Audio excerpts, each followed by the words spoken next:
Thank you for coming for today's second in the Roads to Research series of the Dsocsci YT student presentations. We have coffee and cookies over in the corner if anyone wants to help yourself. We are filming this, so just so that you know, this is being filmed. We do have a short presentation today, so we have one person that was unable to make it. We only have 3 students presenting. The next presentation will also be in this room. We'll have 5 students, and that's next Wednesday, same time. Thanks, and I'm going to bring Ken Christie up here to introduce.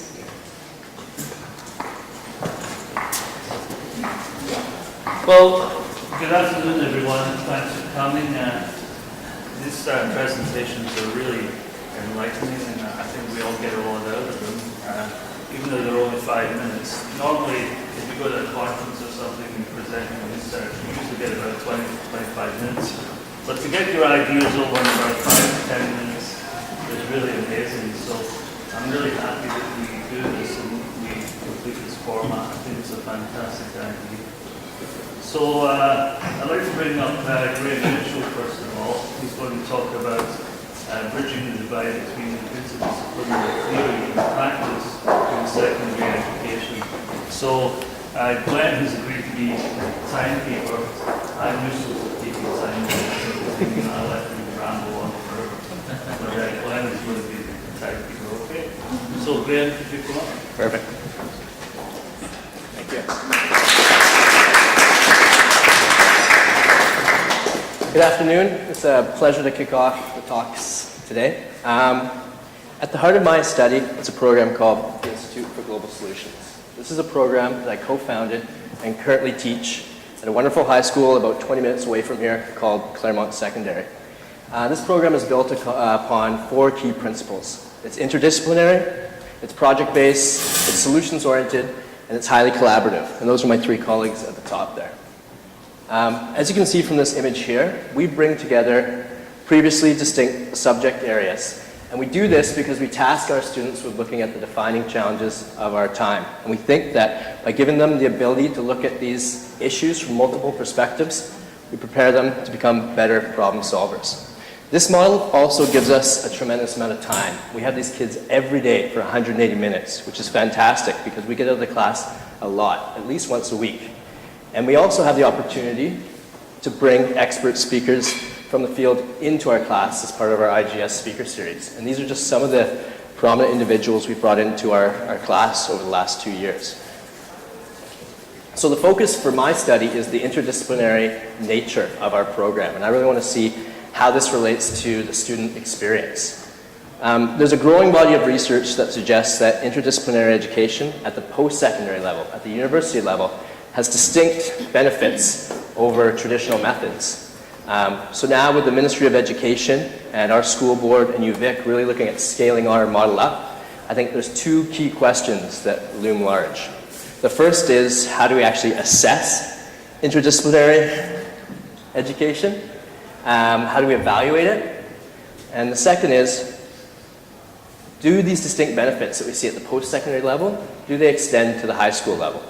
So I'm really interested in the latter question. So my primary research question is, does the interdisciplinary IGS model embody the concepts of transformative learning in its curriculum, in its practice, and its organization? So I really want to know is, I want to look at IGS alumni, and I want to find out what were their perceptions of the course, and what has it meant to them.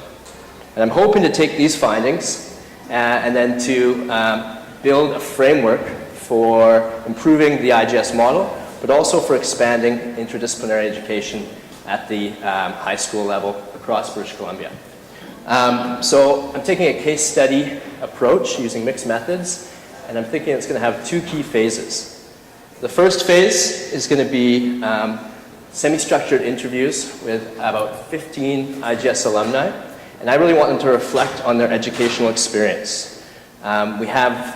The program started 4 years ago, so we now have about 150 students who have graduated our program. I'm really hoping that I can take this data and find some themes and build these themes into an online survey tool that I can then send out to the broader IGS population. So hopefully that these findings will be generalized amongst the alumni population. So this is from 2 years ago. This is last year's. This is our first cohort, small. And actually, this is up at Royal Roads last year, and these will be graduating in a few months' time. So my second phase wants to take this qualitative and this quantitative data and use it to inform program evaluation, but I also want to create recommendations for practitioners and policymakers around the province who are interested in expanding interdisciplinary education. And since I work closely with the Ministry of Education and with the UVic teacher training program, I think that we might be able to apply some of these findings. The theoretical framework underpinning this research design is I'm probably going to be using transformative learning theory, and I might be dipping into what's called common ground theory, which looks at the idea of integration between different subject areas. I kind of like this research design, and I found this slide last night, so I apologize in advance, because it kind of connects the worlds of, you know, Dr. Pulla and Dr. Quinless here, and it's some pang homage to them here. Too generous. Too generous, I know. I didn't find any superheroes with Brian and Bill last year, but anyways, thank you very much.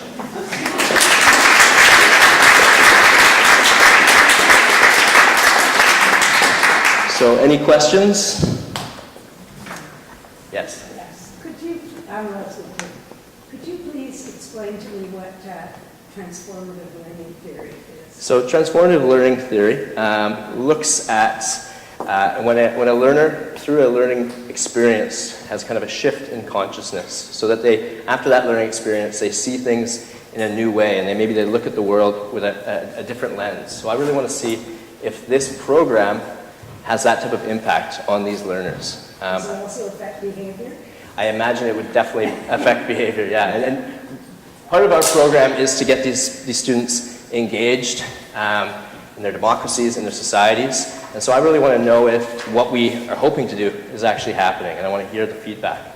Yeah, so, yes. Have you looked at the post-secondary studies to see if areas have been identified in terms of behavior, social justice issues, where these graduates have moved into different fields so that you can kind of superimpose it onto your students? I haven't actually looked at post-secondary students' studies so far with this one. I did with my master's program.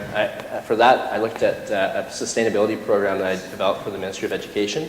I tracked where a lot of those students had gone. And I found that a lot of them had gone into environmental ed and social justice type programs 5 years removed from the program. But it's something I'll definitely have to look into as part of the literature review. Yes? Yeah, what I was wondering about is whether you're going to use a sort of comparative framework, because it seems to me this is a really interesting case study and you're focusing on this case. But what have you seen in the other literature from maybe other countries, maybe Scandinavia, for instance? And definitely, yeah. Different models of education as well. So the one model that I'm particularly interested in around this transformative learning experience is Finland. And so I've read a lot of literature pertaining to that. My good colleague Mark and I are really trying to get a Pro-D trip funded to get out there in the next little while. But we work closely with John Abbott, who helped to develop this Finnish system over the last 10 years. So it's something that is definitely on my radar because they're doing great things. Any other questions? Thank you very much.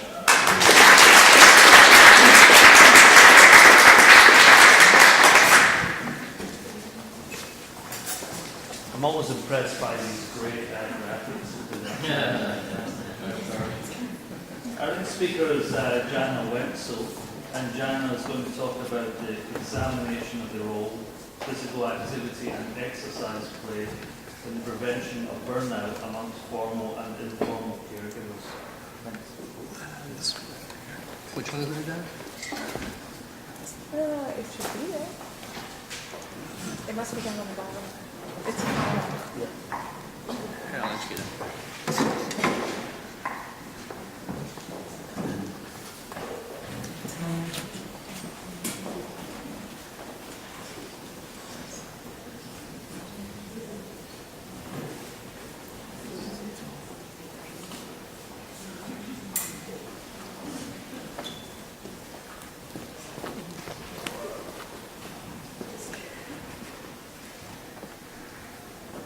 I've already changed it, so I've ditched the formal caregivers, and it's just caregivers. So we're off to a good start.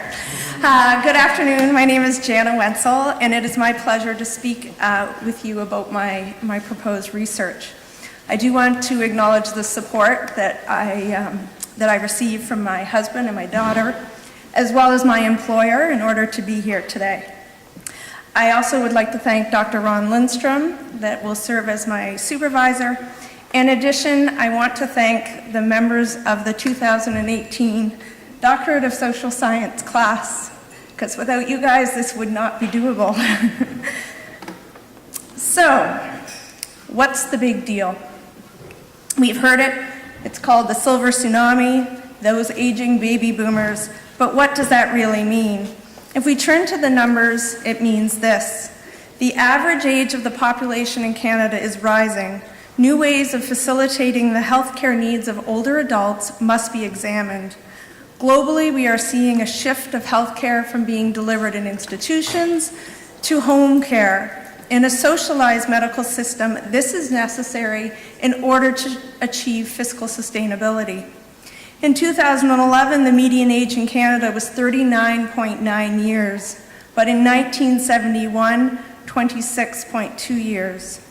This trend is expected to continue for the next several decades due to below replacement fertility rate, an increase in life expectancy, and the aging of the baby boom generation. By 2051, about 1 in 4 Canadians is expected to be over 65 years of age. Formal caregivers are defined as those that provide paid care as part of their profession and include registered nurses, licensed practical nurses, and continuing care assistants. Formal caregivers are differentiated from informal caregivers, who are the family and friends that provide unpaid care or very little subsidy. The focus of my research is on those informal caregivers, so a bit of a profile of caregivers in Canada is shown on the slide. Burnout is the psychological, this is my homage to Graham. Oh, when I switch the slide, there we go. Burnout is a psychological response associated with the emotional stresses experienced at work. Maslach, Jackson, and Leiter proposed a 3-dimensional model of burnout. The first dimension is exhaustion resulting from reduced emotional resources available to the person. The second dimension is the development of depersonalization, or cynicism, which leads to the person to hold negative feeling towards the people they work with. That could be a problem if you live with them. The third dimension is reduced personal accomplishment, or ineffectiveness, and refers to negative evaluation of oneself and a reduced sense of achievement at work. Burnout is measured through the Maslach Burnout Inventory, and while well utilized among formal healthcare providers, it has not been used amongst informal caregivers. Caregiver burden is a multidimensional construct addressing tension and anxiety, changes in relationship, and time infringements resulting from the caregiving. The burden of caregiving responsibilities has been shown to influence the quality of the relationship between caregivers and care recipients, the caregiver's health, and the decision to institutionalize the care recipient. With a great deal of help from our epistemology course last summer, I would define myself as a pragmatic critical realist, developing an inquiry logic specific to the research question that is congruent with one's metaphysical, epistemological, and ontological philosophies is not necessarily straightforward. Using the social determinants of health as a theoretical framework, and given my propensity for the use of both qualitative and quantitative research methods, mixed methodology was clearly the natural fit. I come from a positivist academic discipline, therefore numbers are important and something I readily understand. Using census data to profile caregivers and surveys and questionnaires to further delve into the information that can be used to inform case selection and contribute to purposive sampling. On the qualitative side, using case study as a method And based on Schultz and Tetche's 2002 article, my design will be embedded with multiple cases, recognizing that the embedded case design allows for both qualitative and quantitative data. It is explanatory research, serving to test at a cause and effect relationship. So back to my research question, or questions. How does physical activity and exercise contribute to the prevention of burden and burnout amongst caregivers? And some further sub-questions. With a link between depression and burnout and burden, the understanding that exercise is linked to lowering the symptoms of depression, it is hoped that physical activity and exercise will be shown to mitigate the symptoms and burden and burnout amongst caregivers. Action outcomes was the term I chose to think about what I want the practitioner part of the scholar-practitioner piece to be. And the final one that's listed there is my own particular bias. I have taught in kinesiology for 18 years, and I want my graduating students to have meaningful employment opportunities. Taking the stance that exercise is medicine and applying it to the caregiver context might prove to be beneficial for the caregiver, the care recipient, the healthcare system, and the field of kinesiology by enabling the care recipient to remain in-home longer, reducing the need for institutional care. Thank you. I'd be pleased to take questions.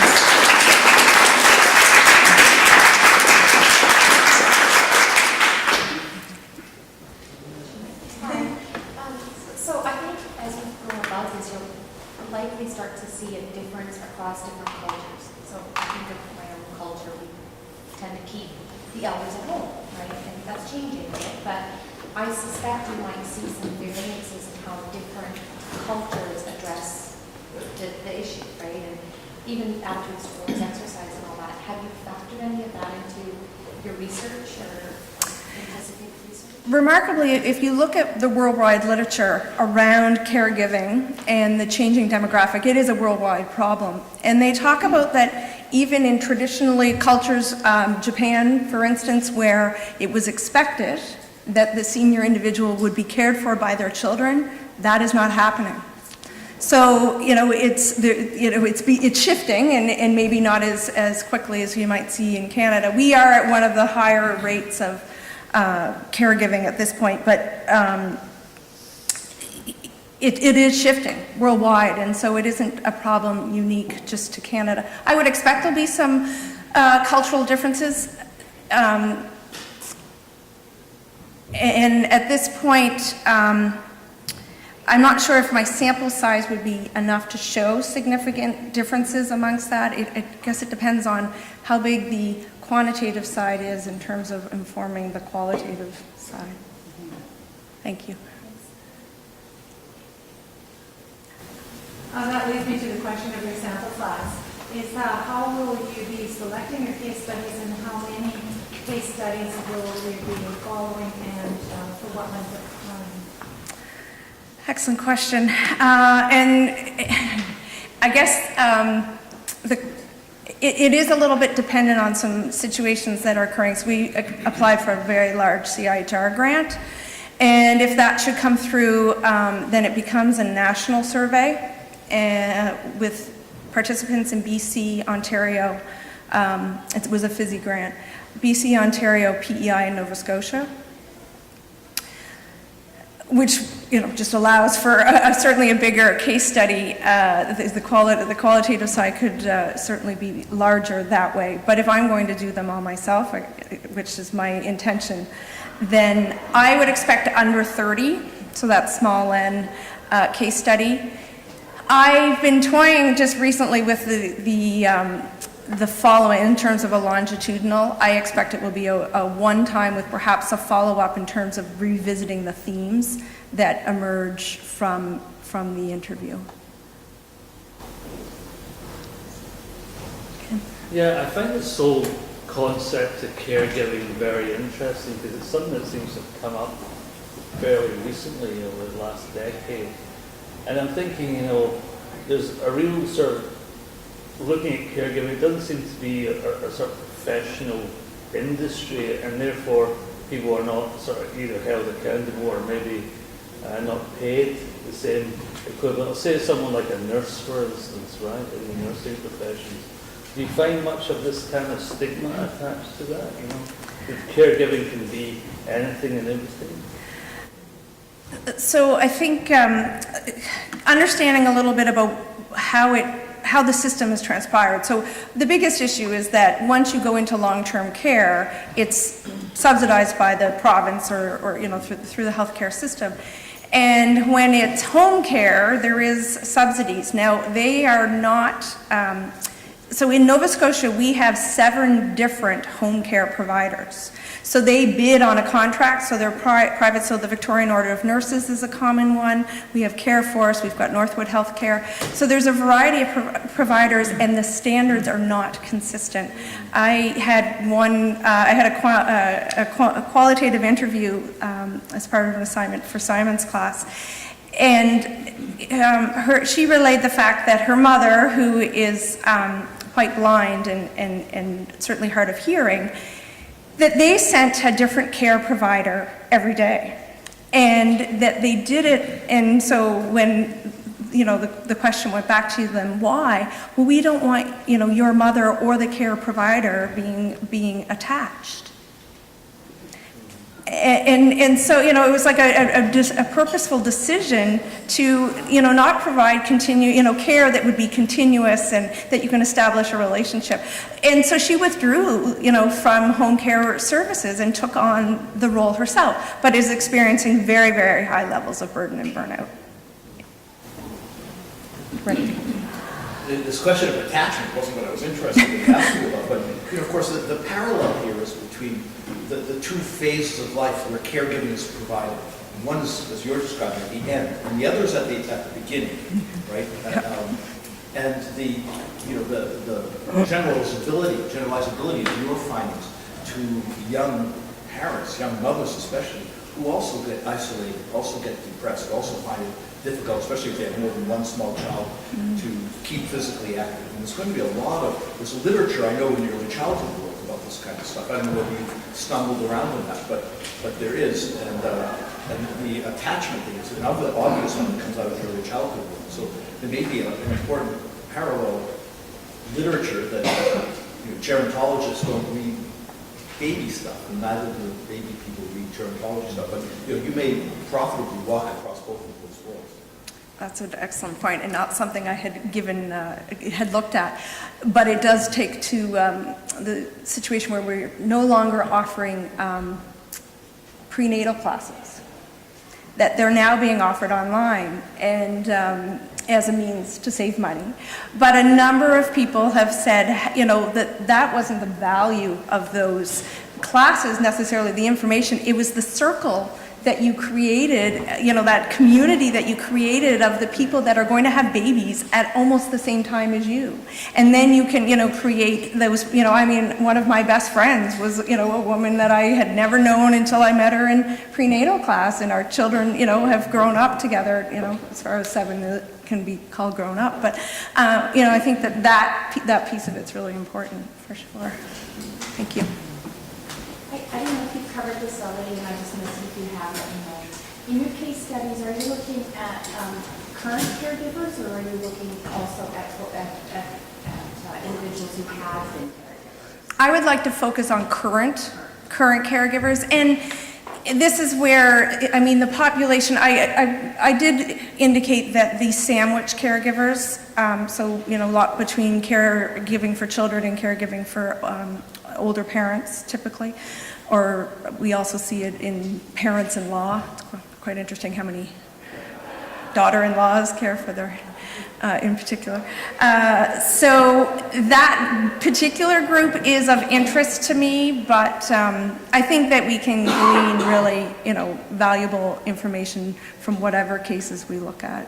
I think there is, everyone is a little bit different, but I know the ones that most come often is that sense of community support, and Brian hasn't asked me about my theoretical framework, and I'm a little bit I was a little bit torn about it, and I sort of wondered, I had done a paper on social capital, and I'm starting to, this is showing up in this area as well. And then I also like the Eisenhardt's thought of there's no theory, go in with a theoretical clean slate, which then I get told is grounded theory. So that's still a little bit up in the air, but I think we'll glean information no matter where the focus is.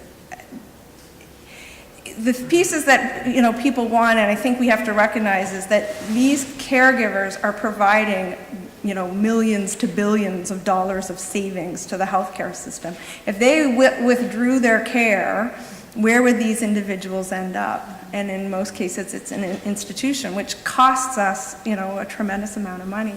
So if we can provide some respite, we can provide some incentive, to go out and, be physically active and, give them those opportunities for a break, then I'd like to think, there's a fiscal sustainability piece to it. And my, kinesiology students get jobs. So do you think that you might see different data depending on where in the cycle those caregivers might be? So somebody who's a caregiver for a year versus 12 years might have a different perspective. Oh, absolutely. And then those that are longer caregivers would be able to reflect on their experience. This is why I asked the question. That's just a comment. Yeah, no, I think, I think that's valuable. The people that are in the heart of it won't necessarily be easy to reach in terms of the time, and and certainly we'll have to go into their homes and be with them in that caregiving, that lived experience, go in with them and be there to do the interview. There's a very active caregivers support group in Nova Scotia that is very well received to those who have the opportunity to go and use it. Now, there are some technology pieces. I mean, I talked about the online prenatal classes. There, is the opportunity for some online support for caregivers as well, and we're certainly, that was part of the grant that we had applied for, is, that opportunity, but it's not the same as human contact. I think that's... Thank you. Thank you.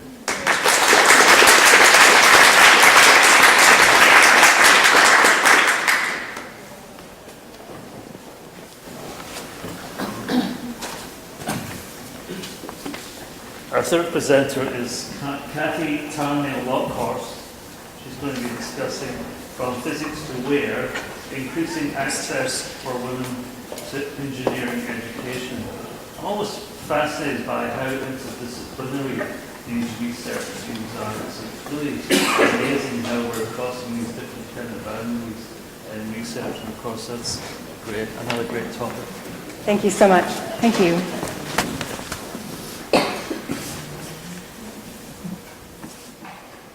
So I'm very grateful for this opportunity to present to you my proposed road to research. So thank you all for being here. Full house, it's awesome. So I am an engineering educator here in Victoria. I teach at Camosun College in mechanical engineering. As an educator, I've been intrigued at the number of women that are in my classes, which are very few. Some years none, some years 2 or 3 in a class of 50. But I know, I've seen the data that indicates that the number of girls that are taking high school physics are almost filling half of their classes. So we have almost 46% girls in Physics 11 in high school. So if that's the case, then where are they going? The goal of my research plan, the ultimate goal, is to increase the number of women in engineering. I'm focusing specifically on the transition between high school and post-secondary education because there's not a lot of literature being conducted at that level to actually measure that. I'm also intending to employ participatory action research so that I can involve practitioners in affecting that change. So my theoretical framework is that whereas almost 50% of high school students are young women, and whereas the profession of engineering in British Columbia is just around 11%. So that's the number of women that are in the Professional Engineers Association and Geoscientists of British Columbia. And whereas engineering education typically engages and enrolls about 15% women in first-year programs, that includes the softer sciences, the biomedical engineering, the chemical engineering, and which have actually quite a bit higher percentages, and that's balanced with the mechanical engineering and mining engineering that have 0 to 5% women in them, depending on the year. So whereas these numbers exist, where are the women? So where are they going? My research question then is, can participatory action research successfully reduce or eliminate barriers to women entering the physical engineering education areas? And I'm focusing in on physical education, engineering in particular, because that's where we're seeing the really low numbers as opposed to the low numbers. So in general, I have already conducted a significant literature review survey of how gender balance right now exists in various professions, how that does benefit or doesn't benefit those professions as a comparative kind of an example for engineering. I've looked at teaching methods to see if there are gender differences in teaching methods and learning styles, very little. I've looked at other gendered careers like nursing, and to see what it is that they're doing. Are they excluding the men in some way? Dental hygiene is another one. And I have looked at, after a lot of encouragement from faculty last year when I was in my first residency giving a similar presentation, I'm actually able to say feminism now. I couldn't say that last year. If you were there, you will remember. So I did look at the 4 waves of feminism and how it is that feminism has influenced curriculum in British Columbia over the last century and a half. And I've also looked a little bit at learned behaviors and how we pass on these behaviors from parents to children, from our community and schools to the youth as they're coming through. I've also started gathering data. I've met with people at Camosun College. I have not yet met with people at Ministry of Education and Advanced Ed. I have spoken with some of them. I'm looking at getting data because I would like to verify the percentages of women in physics classes throughout that same period, the last century, and see how that compares with some of the things that have been happening in society. I'm also looking at post-secondary institutions and getting data from them. What's really interesting is I've got the Camosun College data because that's where I teach. And they've given me the data of all of the students at Camosun College, especially those who had Physics 11 and Physics 12 as prerequisites when they came in. And I also have what program they registered in and what program they eventually graduated from. So I'm looking right now at looking at those trends and trying to figure out where the women are actually going. I've also had to delve into the BC archives because, of course, we don't have any electronic data earlier than the 1970s, really. And so I've been looking there to try and find some of the older data that I'm looking and interested in. And of course, what I would like to do is a participant active research, participatory, and I would like to involve physics teachers and students in that process. So I'll tell you a little bit about what that method is. So very soon as I have the approval from the Ethics Review Board, I want to bring together my group of physics teachers and students. We're going to meet, and I would like to hold a workshop in which we're talking about the issues that I've just outlined to you and possible ways that we can move forward. I will be asking that group to help me really further refine the research question. I want it to be what connects with those teachers and students, in particular the teachers, because I want to find out how they can best how we can best move forward together with them. Then what we'll be doing, my idea, if the group agrees, is that each of the teachers then will be returning to their schools and they'll be working with their students to get the necessary permissions to participate in these next phases of the research. My idea right now is that I will go to these schools and I'll meet with the teachers and I will conduct a survey with them to find out what the current ideas are of the students, what careers they're planning to go into, whether they're looking at science or not, whether they're looking at other careers, then why are they choosing science or why are they not? Why are they looking at physics? Why not? And I'll be meeting with each of them to set up these preliminary surveys. And then I'm hoping that as that earlier group, we will have designed a lesson plan that can be easily embedded and incorporated into the Physics 11 and or Physics 12 curriculum that will introduce engineering design methods into the physics labs in particular, but into those classes. That's my idea. After we conduct all that research, we'll get together and we'll debrief and see if the information that we've been gathering has reflected what it was that we were hoping that we would see. We will also have conducted the surveys after the activity was conducted to see if any of those decisions and ideas had changed after going through the activity, if the awareness of what engineering actually is changed some of those ideas of what they can do. And then, if time permitting, and this might be a little grand, I'm hoping that maybe 1 or 2 years later, I could run the same survey again and find out where these students actually went. Did they make different changes, different choices, or did they go back to what they originally decided upon?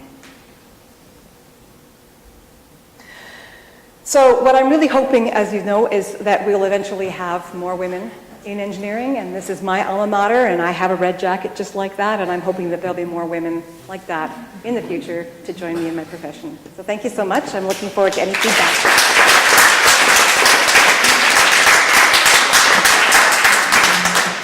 Any questions? Brian. Why am I suddenly nervous? So believe it or not, I have a question about your research question. Yes. Do you really want to do research on research for your dissertation? It's almost, it gets you into a kind of a loop where in order to answer your question, you have to have completed your research. In other words, it's impossible, right? So your question is more, I think, is more about what are the reasons and what can we do about it? And my inclination, my advice would be to not focus so much on assessing whether or not participatory action research is a useful tool in achieving the thing that you want to achieve. But rather use participatory action research if it's the best way to answer the question that you want to answer.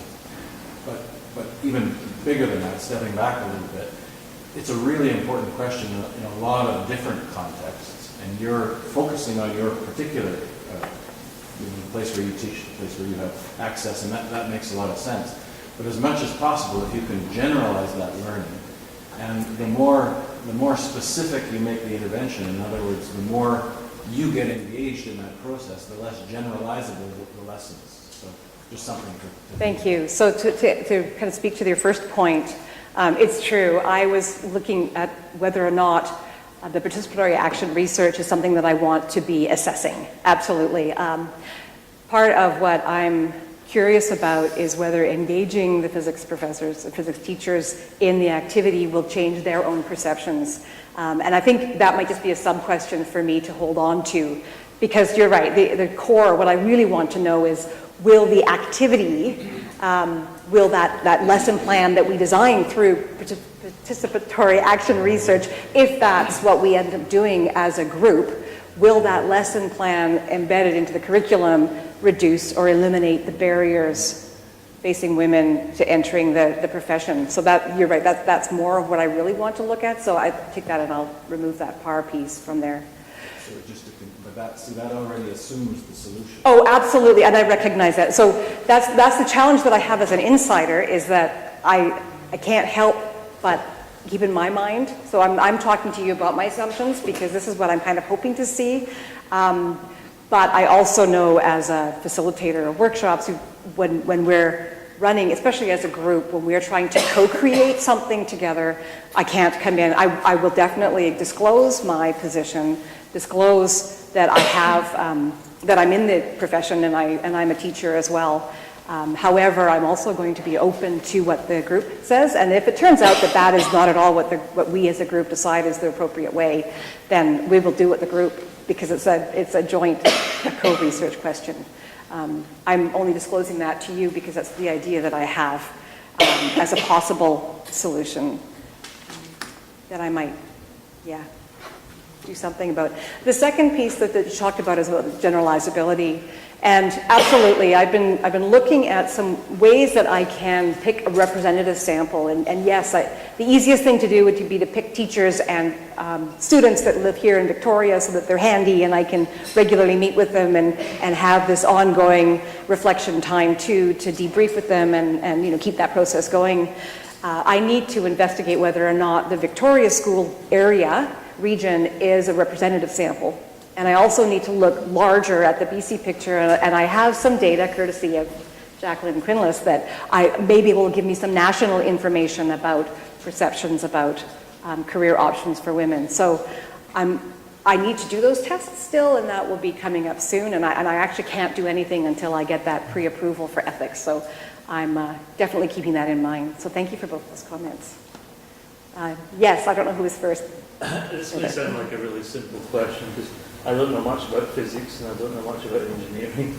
But is physics the only route into engineering then? Is that the basic route that people would go through to get into an engineering education? Or are there other routes? I mean, would they take other kind of general science subjects? And maybe you consider looking at the broader context rather than just focusing on people in physics? Thank you. So the question is whether physics is the entry path to engineering, and if that's a good place to look at students who are coming into engineering. The truth is that physics in high school is required for mechanical engineering and mining engineering and civil engineering for a number of them, but not for all. And I want to focus in on the physical engineering areas because that is where we have the deficiency of women. A deficit? That's the right word. There was a question here. Does that answer your question? Yeah. Thank you. Well, my question is kind of related to that, and this is, I'm not sure exactly how to phrase, but, you know, for example, physics is one of the sciences that you need to get into things like understanding the kinds of professions that aren't necessarily engineering based. And having a couple of kids that are that age, I know that their choices in terms of, you know, choosing whether to take physics versus chemistry and biology has been based on what the teacher is like, if they like the teacher. So I was curious as to how you managed to sort of focus in on that aspect and taking into account those kinds of other variables. Thank you very much for that question. The question is about whether it's the teachers that influence the career choices more than the content, I think. Is that a good way of kind of encapsulating what you asked me? And I find that very fascinating because I almost jumped ship from engineering a couple of times while I was at school myself because my geography teacher was really engaging and I thought, oh wow, I really want to go into geological sciences now because I love that teacher and I love what that content was, and it was really exciting and engaging. And I've had really great experiences in music, and so music was a big draw for me too, to go off in different directions. And I've heard that. What I've also been hearing from a lot of my students and from other people that I've talked to who went into different professions, so this is just what I've been hearing, is that it very much is what was happening in that physics classroom that is creating those barriers to women continuing on in the physical sciences. There is a lot of research as well that indicates that there is continued unintended sex discrimination, in particular in physics classrooms, that is not overt, but just subliminal comments or that people are making that tend to sway girls away from physics. So I'm really curious about that, but I'm not focusing in on that because that's already been covered quite a bit in literature. I'm holding that kind of in the back. I'm bracketing that and looking in then if there's some way that we can engage students more in the classroom, if that will help make some differences. I anticipate that engaging physics teachers in the conversation may expose some of those unintended behaviors that may change. And that was where, Brian, that first question came in, that if participatory action research changes some of the behaviors of physics teachers, then maybe that would enable a change in the classroom. So there's a lot of ideas that are kind of teasing in. But thank you, Holly. There was a question over here too. Yeah, a few things, a comment and then a bunch of questions. So back in the 80s, there was an inter-ministry initiative called the Committee on Public Participation in Science and Technology, ran through a number of different BC ministries, and it spent a lot of time working on trying to get young women involved in science and technology.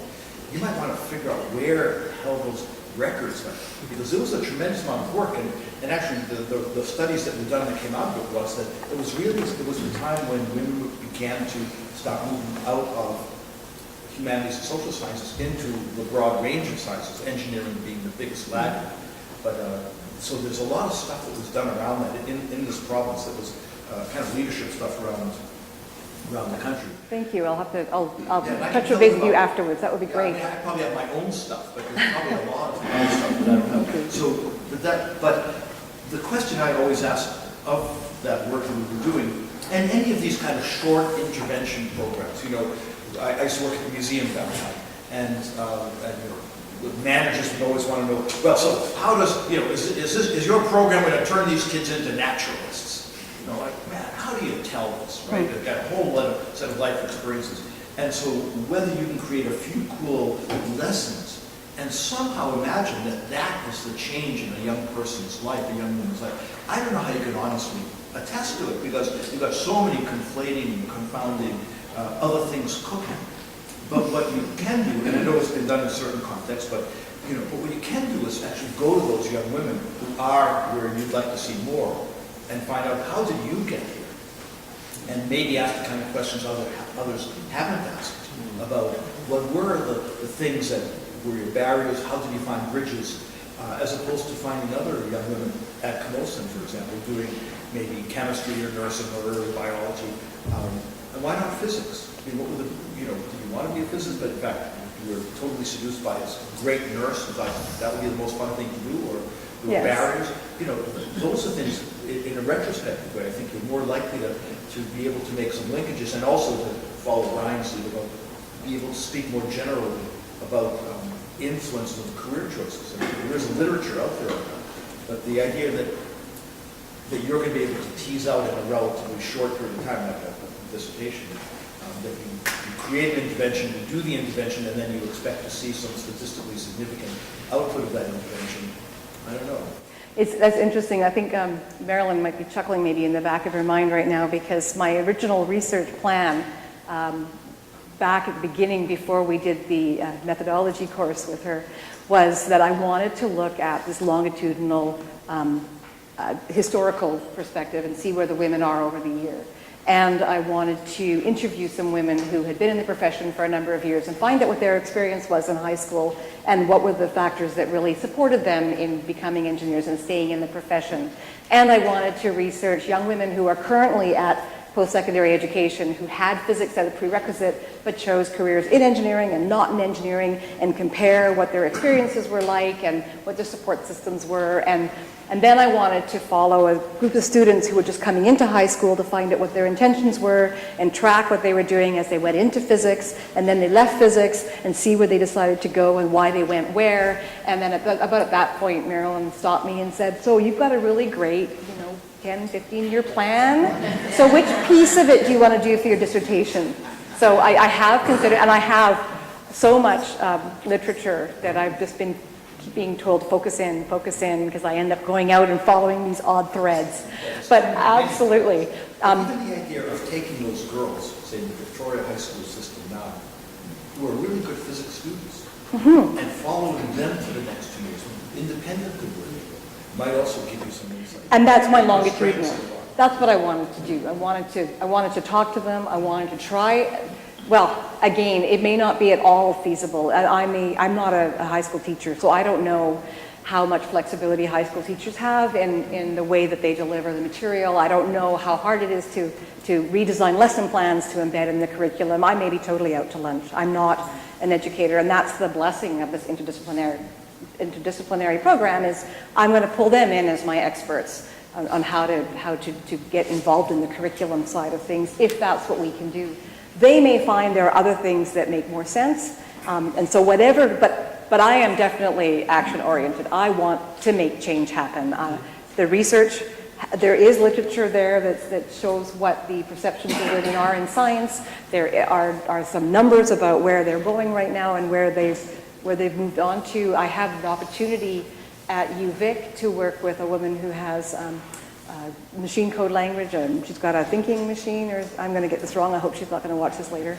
But she has offered to work with me to look at these massive data sets for all the institutions to see what the pathways are and if there are correlations between what sets of courses they take and where they end up going. And so she's offered to work with me on that. She's really excited about getting this project going as well. So there's a lot of side projects that I might be able to work on. Thank you so much. Yeah.